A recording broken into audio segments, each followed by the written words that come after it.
Bapak, Ibu, saudara-saudari yang dikasihi oleh Tuhan, selamat hari Minggu.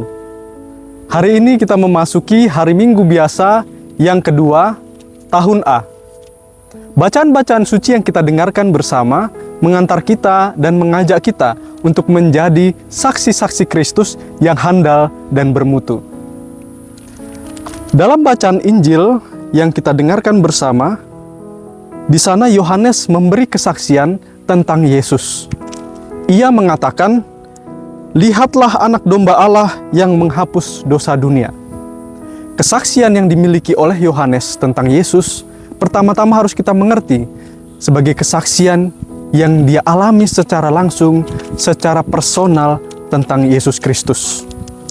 Kita boleh bertanya, mengapa Yohanes Pembaptis menyebut Yesus anak domba Allah yang menghapus dosa dunia?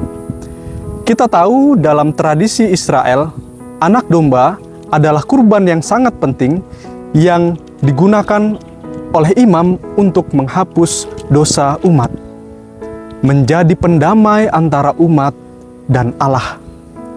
Nah, anak domba ini menjadi simbol yang sangat nyata dalam diri Yesus. Dan kesaksian ini yang disampaikan oleh Yohanes.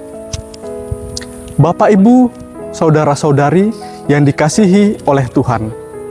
Seperti dalam bacaan pertama dari kitab Nabi Yesaya, di sana dikatakan bahwa hamba Tuhan tidak hanya diutus untuk bangsa Israel saja, tidaklah cukup, tetapi harus menjadi terang kepada semua bangsa di dunia.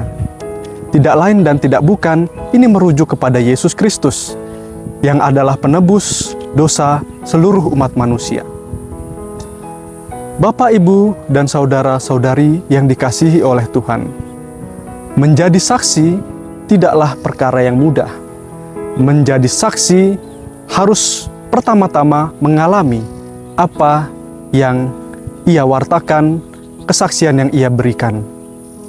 Saya mungkin teringat dengan pepatah bahasa Latin, Nemo dat quod non habet, yang mungkin kurang lebih artinya adalah tak seorang pun memberi dari apa yang tidak ia miliki.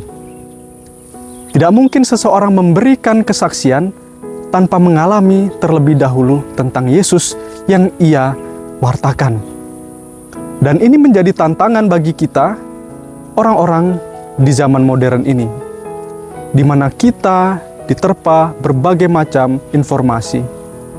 Ketika kita tidak memberi sesuatu yang berasal dari diri kita, kita mencoba mencomot dari sana, dari sini, meramunya dan menyebarkannya tanpa pertama-tama mengalami apa yang kita wartakan.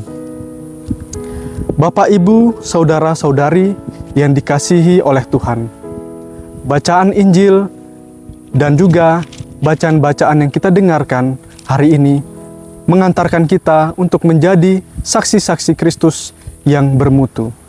Menjadi saksi, pertama-tama harus mengalami. Mengalami melalui apa? Melalui perjumpaan-perjumpaan kita dengan sesama setiap hari. Dalam keluarga, dalam pekerjaan kita. Dari situ kita menemukan Yesus. Dari situ kita mewartakan Yesus. Tidak mungkin seseorang bisa mewartakan Yesus tanpa pertama-tama mengalami Yesus.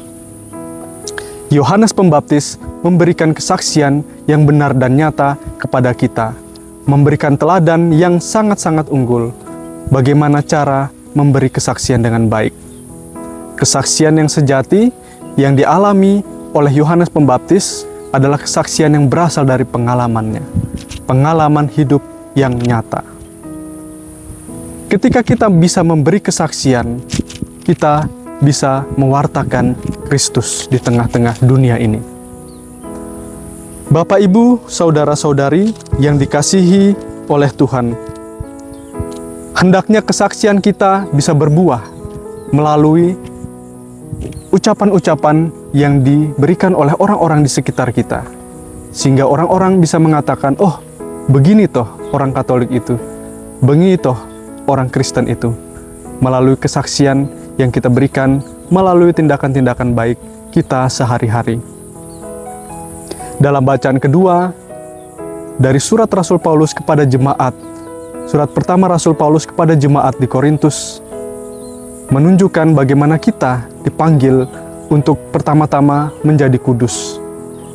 Menjadi kudus tidak serta-merta harus melalui perjalanan yang serba-serba berat, tetapi melalui pengalaman-pengalaman sederhana sehari-hari. Kesaksian yang kita berikan adalah melalui tindakan hidup kita sendiri. Marilah kita berdoa, semoga bacaan-bacaan yang kita dengar hari ini mengantar dan membantu kita untuk bisa menjadi saksi-saksi Kristus. Menjadi saksi Kristus yang otentik, di mana pengalaman rohani kita alami langsung dari pergulatan hidup kita dalam keluarga, pekerjaan, dan masyarakat. Semoga bantuan rahmat Tuhan menuntun kita sehingga kita bisa mengamalkan apa yang dipesankan oleh bacaan-bacaan hari ini. Tuhan memberkati kita. Amin.